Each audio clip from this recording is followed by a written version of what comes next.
Hello guys, welcome back to my YouTube channel. आज के इस वीडियो में हम जानेंगे सिलेक्टिव रिपोर्टिंग और मिस रिप्रेजेंटेशन के बारे में। तो चलिए पहले बेसिक डिफरेंस दोनों के बीच में जानते हैं। सिलेक्टिव रिपोर्टिंग क्या है? सिलेक्टिव रिपोर्टिंग यानी कि हम कुछ पर्टिकुलर चीजों को रिपोर्ट करेंगे। हमारे पास अगर कुछ डाटा है, हमारे पास सपोज 10-15 डाटा है, उनमें से कुछ डाटा ऐसा है जो हमारे हाइपोथेसिस को सपोर्ट कर रहा है, कुछ डाटा ऐसा है जो हमारे हाइपोथेसिस को सपोर्ट नहीं कर रहा। तो सिलेक्टिव रिपोर्टिंग के अकॉर्डिंग हम सिर्फ उसी डाटा को सिलेक्ट करेंगे जो कि हमारे हाइपोथेसिस को सपोर्ट कर रहा है। अब मिसरिप्रेजेंटेशन क्या है?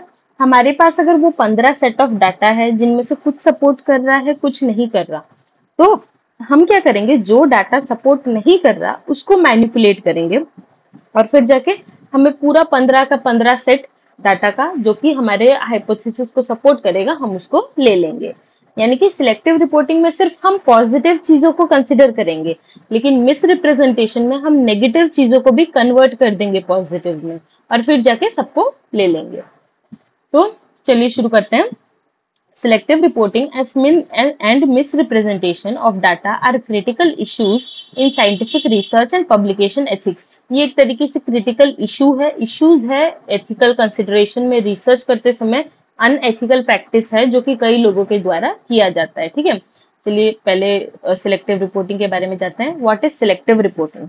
Selective reporting occurs when researchers choose to report only certain result from their study, often those are positive.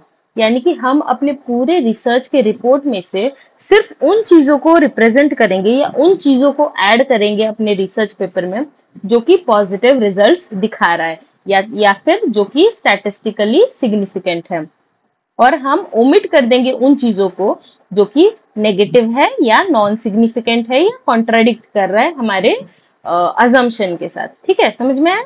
अब सिलेक्टिव रिपोर्टिंग के कुछ टाइप्स होते हैं। पहला है पब्लिकेशन बायस। पब्लिकेशन बायस क्या बोलता है? Publication bias occurs when significant और positive result are more likely to be published than studies with non significant result.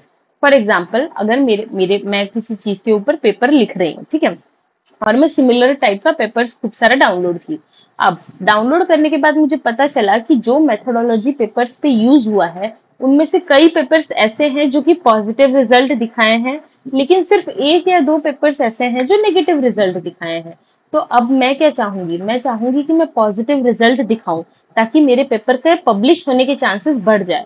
So that is your publication bias. यानी कि हम पॉजिटिव रिजल्ट्स को दिखाने की कोशिश करेंगे ताकि हमारे पेपर के पब्लिकेशन के चांसेस बढ़ जाए। ठीक है, next point is outcome reporting bias. यानी कि हम ये बायस बोलता है कि हम सिर्फ और सिर्फ कुछ पर्टिकुलर आउटकम्स को रिपोर्ट करेंगे और दूसरों को नहीं करेंगे।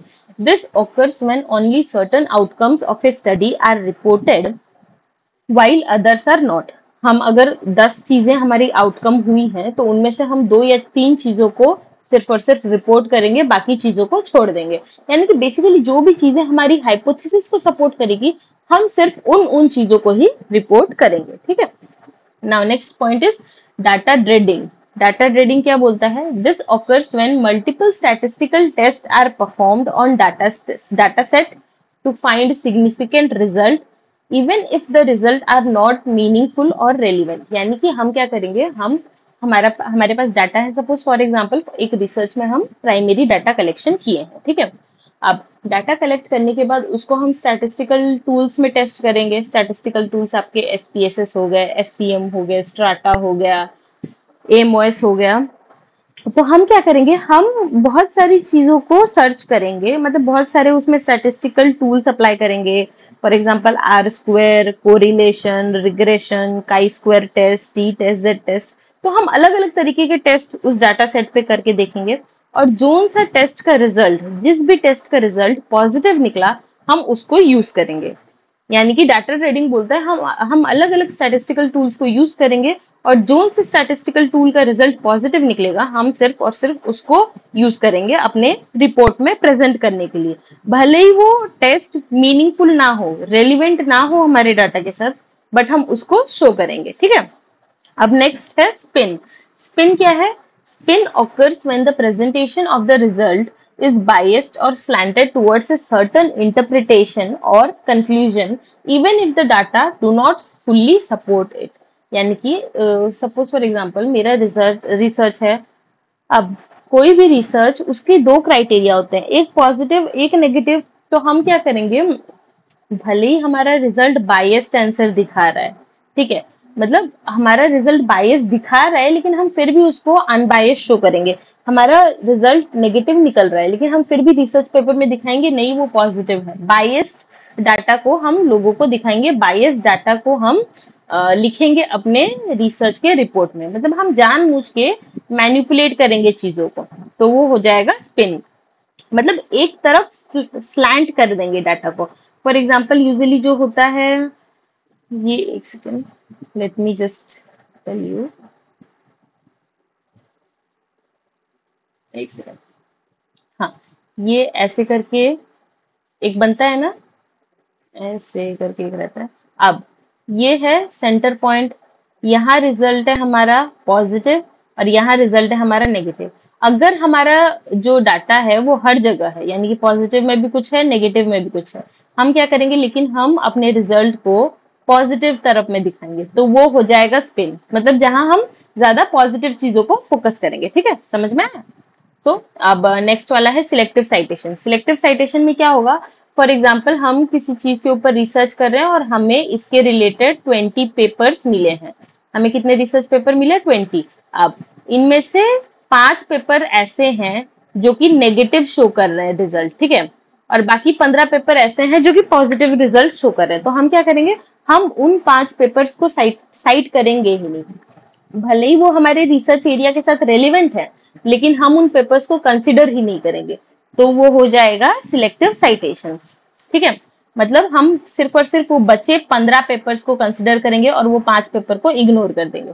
Selective citation occurs when only certain study और sources are cited to support particular argument. हम एक पर्टिकुलर आर्ग्यूमेंट, एक पर्टिकुलर हाइपोथेसिस को सपोर्ट करने के लिए सिर्फ उन्हीं पेपर्स को कंसिडर करेंगे जो हमारे हाइपोथेसिस को सपोर्ट कर रहा है। ठीक है, अब नेक्स्ट आते हैं कॉन्सिक्वेंसेस की तरफ कि what are the consequences of selective reporting. ठीक है, अब पहला कॉन्सिक्वेंस क्या है, एक सेकेंड मैं हाईलाइटर ले लेती हूँ। Distorted evidence base. Distorted evidence base क्या बोलता है, एक तो हमारा एविडेंस डिस्टॉर्ट हो जाता है। एक सेकेंड,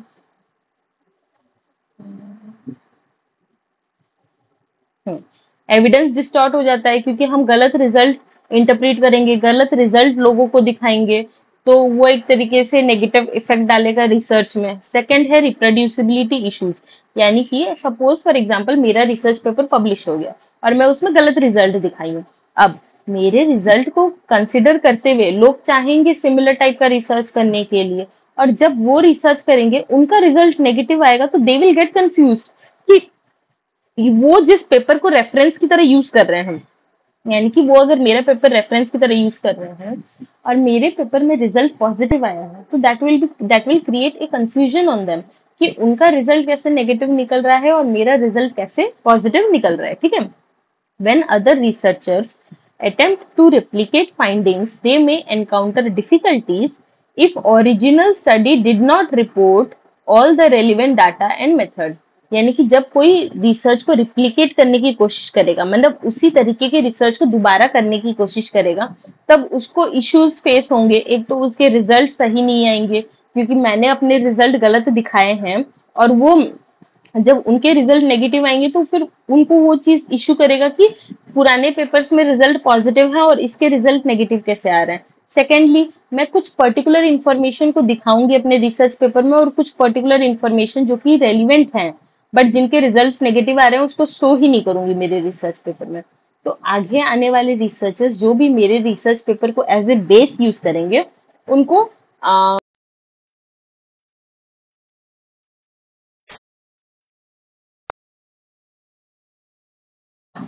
एक second. So next is misguided policy and practice, यानी कि मैं एक तरीके से लोगों को मिसगाइड कर रही हूँ। और एक फॉर एग्जाम्पल, अब सबसे बड़ी प्रॉब्लम तब आ जाती है जब मेडिकल साइंस के फील्ड में अगर कोई रिसर्च कर रहा है और कोई गलत रिजल्ट दे रहा है, तो उससे क्या होगा, लोग उसके बेसिस पे मेडिसिन डिस्कवर करेंगे या कोई भी एक्सपेरिमेंट करेंगे, कुछ भी करेंगे। अगर उस रिसर्च पेपर के बेसिस में कोई मेडिसिन डिस्कवर हो गया और वो मेडिसिन अल्टीमेटली लोगों ने यूज किया और उसके बाद उसका नेगेटिव रिजल्ट आया, तो एक तो ह्यूमन काइंड पे भी वो हार्मफुल होगा।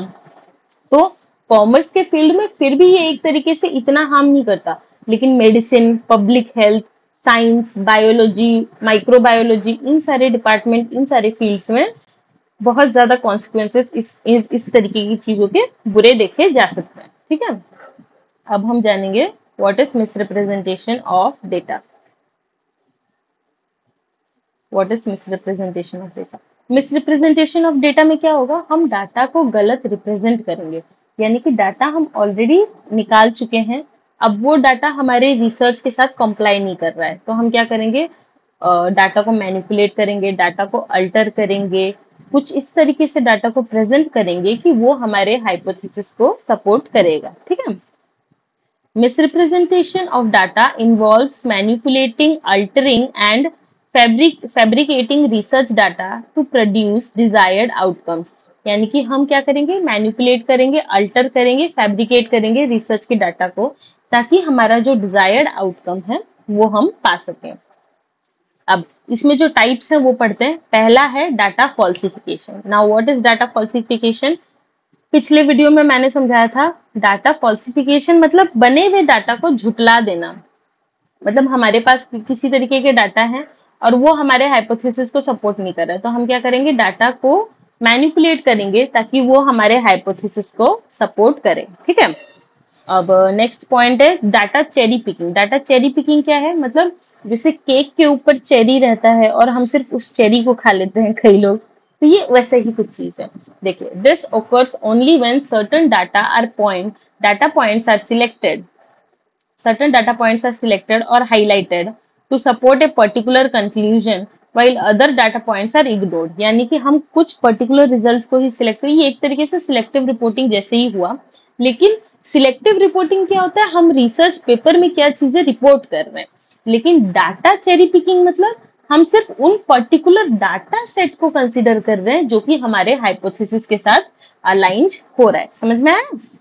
अब नेक्स्ट पॉइंट है डाटा मैनिपुलेशन, यानी कि हम डाटा को मैनिपुलेट करेंगे। अगर मैंने प्राइमरी डाटा के लिए 10 लोगों से डाटा कलेक्ट किया है, उनमें से 6 लोगों का डाटा मेरे हाइपोथेसिस को सपोर्ट कर रहा है, 4 लोगों का कर नहीं रहा, तो मैं उनके डाटा को मैनिपुलेट करूंगी, तो वो हो जाएगा data manipulation. Data is manipulated और adjusted in a way that it alters the conclusion. ठीक है, हम जिससे कंक्लूजन को अल्टर कर सके, हम जिससे कंक्लूजन को बड़ा दिखा सके। Next is data miss interpretation.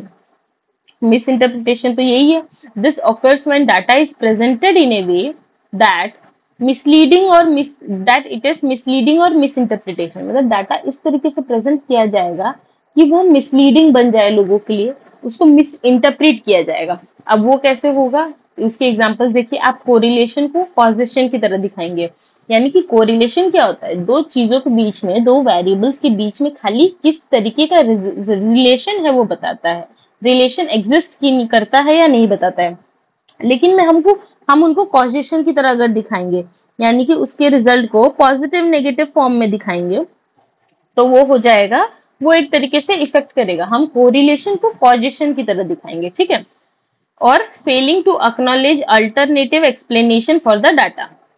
हम इस तरीके से डाटा को मिस इंटरप्रेट करेंगे कि डाटा जो है वो किसी एक तरीके से मैनिपुलेट हो जाएगा, जो कि कोरिलेशन को कॉजेशन की तरह दिखाएगा, या हम डाटा को एक्नॉलेज नहीं कर पाएंगे। ठीक है, next point is data omission. Data omission क्या बोलता है, this occurs when relevant data is left out of the report और एनालिसिस। मतलब क्या होता है, डाटा हम ओमिट कर दिए। अब बहुत सारा डाटा है, उनमें से सिर्फ उन डाटा को हम लेंगे जो सपोर्ट कर रहा है, बाकी डाटा को ओमिट कर देंगे, निकाल देंगे रिसर्च पेपर में से। Data is left out of A report और एनालिसिस आइदर इंटेंशनली और अनइंटेंशनली, जानबूझ के या गलती से भी, लेकिन हम कुछ डाटा को ओमिट कर देंगे, तो वो हो जाएगा मिस इंटरप्रिटेशन ऑफ डाटा। अब हम जानते हैं कॉन्सिक्वेंसेस क्या हैं साइंटिफिक मिस इंटरप्रिटेशन, साइंटिफिक क्या था वो, selective reporting and miss interpretation पे। ठीक है, So let me just take the highlighter. एक सेकंड। पहला पॉइंट है साइंटिफिक फ्रॉड। जब भी हम डाटा मिस रिप्रेजेंट करते हैं, मिस इंटरप्रीट करते हैं, तो वो एक तरीके से साइंटिफिक फ्रॉड को लीड होता है, क्योंकि हम लोगों को फ्रॉड कर रहे हैं, हम लोगों के साथ फ्रॉड कर रहे हैं, हम वायलेट कर रहे हैं रिसर्च एथिक्स को। ठीक है, हम वायलेट कर रहे हैं रिसर्च एथिक्स को। नेक्स्ट पॉइंट है लॉस ऑफ ट्रस्ट। ऑब्वियसली लोगों के ट्रस्ट को हैम्पर होगा, people will not trust you again. अब एक बार अगर ये डिटेक्ट हो जाएगा, अगर एक बार लोगों को पता चला कि आपने कुछ गलत रिजल्ट को इंटरप्रेट किया है, तो ये आपको बहुत ज्यादा, एक तो लॉस ऑफ रेपुटेशन आपका लॉस होगा, आपके करियर में भी बहुत ज्यादा इश्यूज हो सकता है। ठीक है। नेक्स्ट पॉइंट है हार्मफुल इम्पैक्ट, यानी कि साइंस के फील्ड में, सोशल साइंस, मेडिसिन और पब्लिक हेल्थ के फील्ड में, अब इन सारे फील्ड में अगर डाटा गलत हम रिप्रेजेंट करें और उसके बेसिस पे मेडिसिन का इन्वेंशन हुआ, या जैसे कोरोना आया था उसके लिए वैक्सीन निकला था, अगर हम किसी के रिसर्च के बेसिस पे वैक्सीन निकाले और वो रिसर्च गलत हो, तो इससे बहुत सारे लोगों की लाइफ के साथ भी खिलवाड़ होगा। ठीक है। misrepresented data can lead to harmful clinical practices also. Next point है लीगल एंड एथिकल रिपोर्केशंस। मतलब कई बार लोग आपके ऊपर केस कर सकते हैं, तो आपको लीगल कॉन्सिक्वेंसेस भी बियर करना पड़ेगा, मे फेस लीगल कॉन्सिक्वेंसेस। ठीक है। अब how to prevent from this, how to prevent from this all practices, तो चलिए जानते हैं इसके बारे में। पहला पॉइंट है ट्रांसपेरेंसी, यानी कि अपनी चीजों में ट्रांसपेरेंसी रखिए। Researchers should be transparent about their methods, data collection and analytical process. Researchers को अपने रिसर्च पेपर में एक तो उनके मेथड के बारे में, डाटा कलेक्शन प्रोसेस के बारे में और एनालिसिस प्रोसेस के बारे में पूरा डिटेल इंफॉर्मेशन देना चाहिए। सेकेंड है कॉम्प्रिहेंसिव रिपोर्टिंग। कॉम्प्रिहेंसिव रिपोर्टिंग क्या बोलता है कि हमें हर चीज को रिपोर्ट करना चाहिए, B it negative B it positive, यानी कि हमें सारे रेलिवेंट फाइंडिंग, जो भी फाइंडिंग्स हमें मिलते हैं एक पर्टिकुलर पेपर के लिए रिसर्च करते समय, हमें सबको रिपोर्ट करना चाहिए, भले ही वो नेगेटिव और नॉन सिग्निफिकेंट क्यों ना हो। ठीक है। नेक्स्ट पॉइंट है एथिकल ट्रेनिंग। एथिकल ट्रेनिंग क्या बोलता है कि लोगों को ट्रेन किया जाना चाहिए, प्रॉपर ट्रेनिंग मिलना चाहिए, so that they will understand about what is honest reporting और एक्यूरेसी इन रिसर्च क्या है, डाटा मैनेजमेंट कैसे करना चाहिए, इन सब चीजों के बारे में लोगों को ट्रेनिंग मिलनी चाहिए। ठीक है। अब नेक्स्ट पॉइंट है पीयर रिव्यू। पीयर रिव्यू क्या है? पीयर रिव्यू बोलता है कि जब भी आप रिसर्च पेपर लिखते हैं और उसको जर्नल्स में भेजा जाता है, तो उसको पीयर रिव्यू प्रोसेस के थ्रू पास किया जाना चाहिए। यानी कि कई लोगों को अलग अलग आपको आपका पेपर भेज, मतलब जर्नल्स हाउस क्या करते हैं, आपके पेपर्स को एक ग्रुप ऑफ कमिटी को भेजा जाता है और वो इंडिविजुअली अपना आइडिया, अपना व्यू पॉइंट्स देते हैं आपके पेपर के बारे में। उसके बाद जाके डिसीजन लिया जाता है कि whether this paper is good to be published और नॉट। ठीक है। तो पीयर रिव्यू यही बोलता है कि जब भी रिसर्च पेपर्स आते हैं उनको प्रॉपर पीयर रिव्यू मेथड से गुजरना चाहिए, and everyone should give their independent view so as to find out whether your paper is suitable for this journal or whether is there any misrepresentation of data or selective reporting in your paper or not। ठीक है। Peer review basically मदद करता है खोजने के लिए कि कहाँ सिलेक्टिव रिपोर्टिंग हो रखी है या फिर कहाँ मिसरिप्रेजेंटेशन ऑफ डाटा किया गया है। Next point is institutional policies. Institutional policies क्या बोलता है कि रिसर्च इंस्टीट्यूशंस जो है उनके उनके जो पॉलिसीज है वो क्लियर कट होने चाहिए, और जो भी कॉन्सिक्वेंसेस, यानी कि अगर आप पकड़े गए, आपने किसी तरीके से कोई मिसकंडक्ट किया और पकड़े गए, तो उसके जो कॉन्सिक्वेंसेस, उसके जो पेनल्टीज वगैरह हैं, उसके बारे में क्लियर इंफॉर्मेशन होना चाहिए। अपने साइट में उन्होंने कई बार पहले से ही मेंशन कर दिया रहता है कि कोई किसी तरीके का साइंटिफिक मिसकंडक्ट मत कीजिएगा, अगर आपने किया तो अगली बार से आपका पेपर एक्सेप्ट नहीं होगा, आप पे फाइन चार्ज होगा, आप पे केस हो जाएगा। तो ये सारी चीजें अगर क्लियर कट रहेंगी तो researchers will think twice before conducting any kind of unethical practices. ठीक है। सो आज का ये बस इतना ही है, मिलते हैं नेक्स्ट वीडियो में। Till then bye bye. Please like my channel, subscribe कीजिए और कमेंट कीजिए। आप I know I am in learning phase और मैं कई जगह स्टक हो रही हूँ। I am not able to very nicely clarify you all the things, but I will try my level best कि धीरे धीरे धीरे धीरे I will improve myself. फिर भी आपके अगर कुछ सजेशंस होंगे तो प्लीज कमेंट में मेंशन कीजिएगा। Thank you.